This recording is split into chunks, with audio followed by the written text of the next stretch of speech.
अरे आ जाओ भाई, आ जाओ, आप भी बड़े भाई हो, अपनी बात रखो भाई। आ जाओ भाई, पलवल वाले भाई आ बुला जाओ। दो अंकुर भाई, पहले भाई को बुला दो, बुला दो, पहले भाई को बुला दो। तुमको सिखाना, अपने भाइयों को सिखाना है, बोलना जब बोलेंगे। मैंने जूते वापस पहन लिए हैं। ये एक सिंबल है ब्राह्मणवाद की जो पवित्रता का जो विचार है उसके खिलाफ।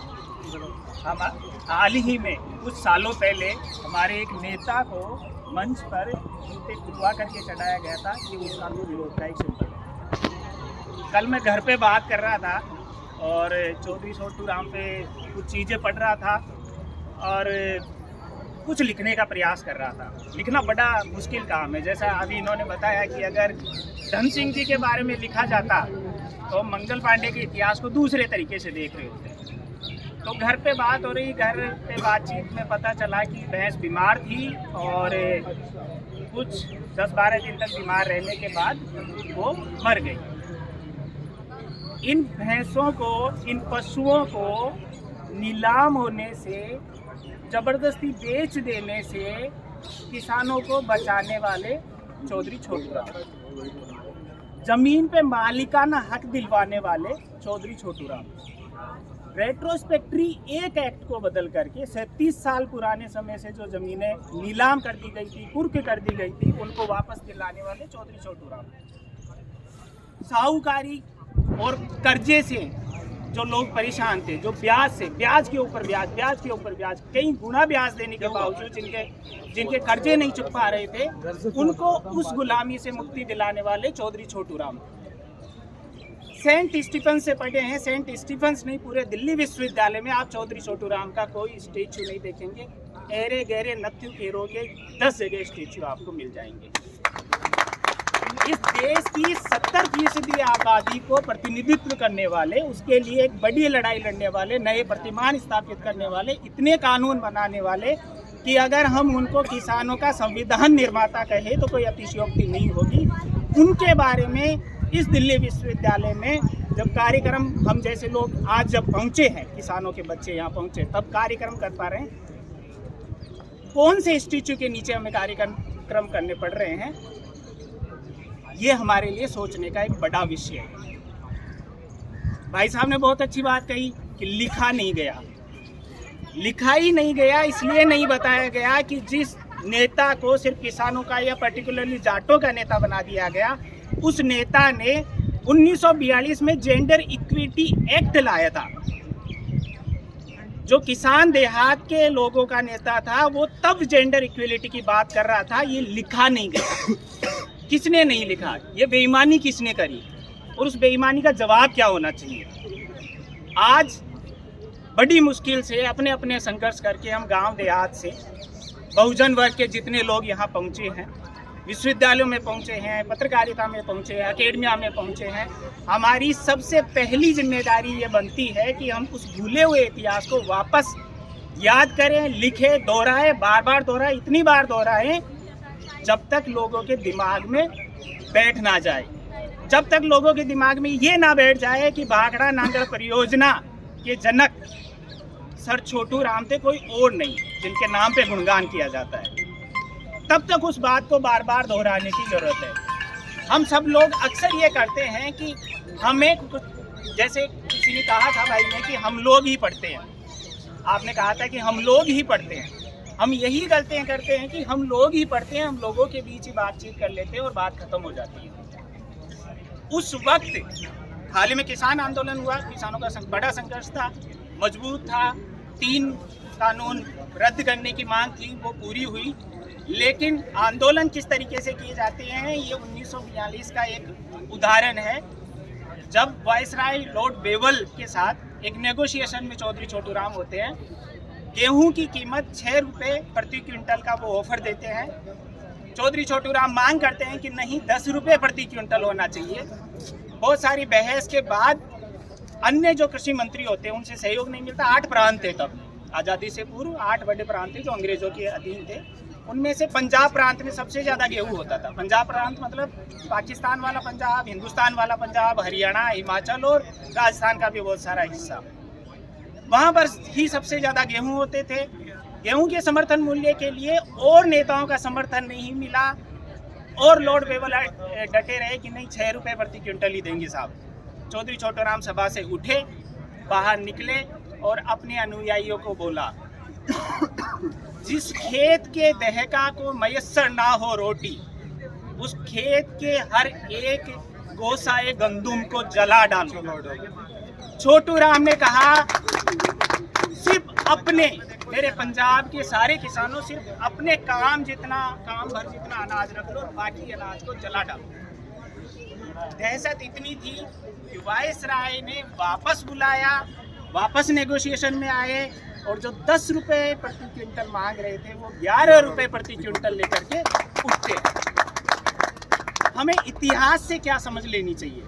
लोग अक्सर इतिहास को गर्व करने के लिए याद करते हैं। हमें गर्व करना है, फलाना हमारा राजा था, बहुत अच्छा राजा था, हमें गर्व करना है, फलाना ये था। इन्हीं महापुरुषों ने कहा कि अपना इतिहास मत भूलना। वो किस इतिहास की बात कर रहे थे? वो उस संघर्ष के इतिहास की बात कर रहे थे जहां पर कमेरे और लुटेरे की बीच की लड़ाई थी। वो उस संघर्ष के इतिहास की बात कर रहे थे जहां कमाऊ और खाऊ के बीच की लड़ाई थी। वो लड़ गए अपनी जिंदगी, ताउम्र लड़ते रहे। उनका जो किया हुआ था उसको इस ब्राह्मणवादी राज्य ने, जितने भी किसान बहुजन नेताओं का किया धरा था, उसको ब्राह्मणवादी राज्य ने इनविजिबलाइज कर दिया। मंगल पांडे क्रांति के वो हो जाते हैं, शुरुआत करता है, धन सिंह को भूल जाते हैं। क्यों भूलते हैं? क्योंकि किसी ने तो ये साजिश रची थी। और दोस्तों, ये साजिश रचने के सबसे बड़े केंद्र ये विश्वविद्यालय थे, ये इंटेलेक्चुअल्स थे, जो ब्राह्मणिकल आइडिया को लेकर के सारे इतिहास का नैरेटिव तय कर रहे थे। आज जब हम इन विश्वविद्यालय में पहुंचे हैं तो हमारी जिम्मेदारी बनती है कि उस इतिहास को वापस खंगोले, उस इतिहास को वापस फिर से बहुजन हित के हिसाब से, बहुजनों के इतिहास के तौर पे, किसानों के, मजदूरों के इतिहास के तौर पे निकाल करके वापस लाए। छोटूराम को सिर्फ किसानों का नेता बोला जाता है। सर छोटूराम वो व्यक्ति थे जिन्होंने पंजाब में अस्पृश्यता विरोधी कानून लेकर के आए। सर छोटूराम भेड़ पालकों के लिए जो उनका बाल होते हैं, बाल काटने पे लाग लगती थी। समझ रहे हैं आप?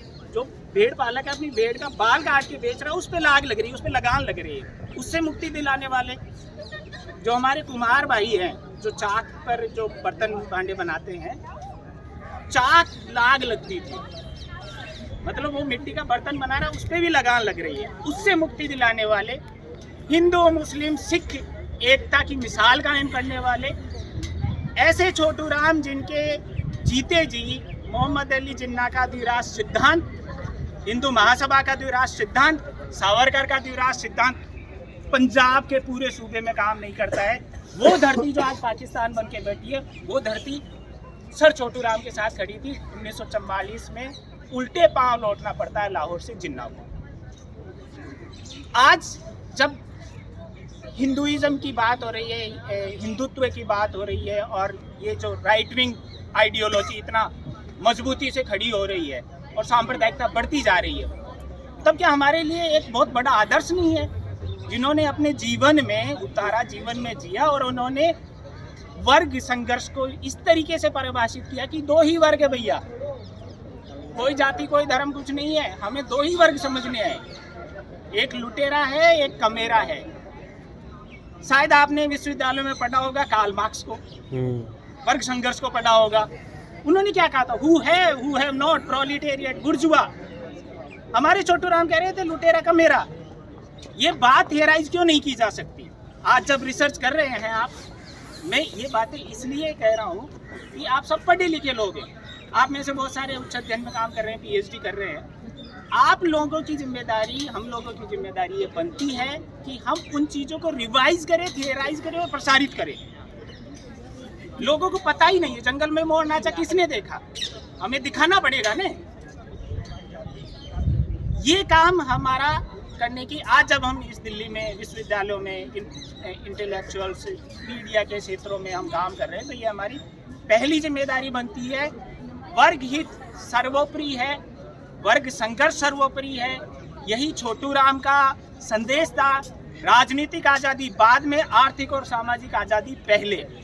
ये वही छोटू राम थे जो साइमन कमीशन जब भारत आता है तो जो ब्राह्मणिकल लीडर साइमन कमीशन का विरोध कर रहे थे। क्यों आया था साइमन कमीशन? भारतीय सामाजिक परिस्थितियों का अध्ययन करने के लिए, यहाँ सामाजिक तौर पे जो भेदभाव थे उनका अध्ययन करने के लिए। डॉक्टर भीमराव अंबेडकर उसका समर्थन करते हैं, स्वागत करते हैं। सर छोटू राम लाहौर में जाके रेलवे स्टेशन पे उसका स्वागत करते हैं। इतनी गहरी समझ रखने वाले वकील, पत्रकार उर्दू में साप्ताहिक अखबार निकालते हैं।